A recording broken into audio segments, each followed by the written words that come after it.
Very good.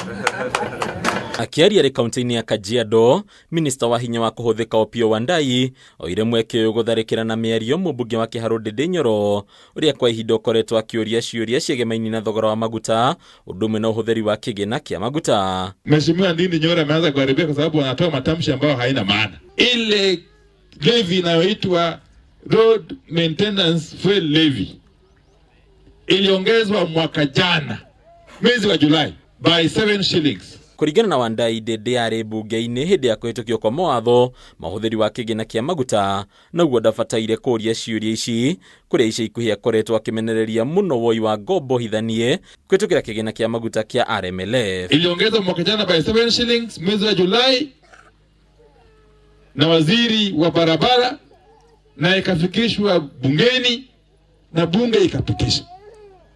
Hiyo bunge ilipitisha hiyo nyongeza ya road maintenance fuel levy ya shilingi 7 per liter. Na wabunge walikwemo.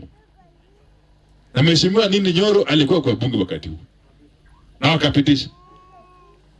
Sasa itakuwaje ya kwamba wakati huu anaanza kuongea mambo ambayo haina maana? Kuona thogora wa maguta ni urabateire na gikiro kinene mweri-ini uyu, Wandayi atetera thirikari na kuga wongerereku uyu ndumanite na thirikari indi urarihwo ni bara ya ihinda inini iria iriga kwiyumiria gatagati ka mabũrũri ma Iran na Israel.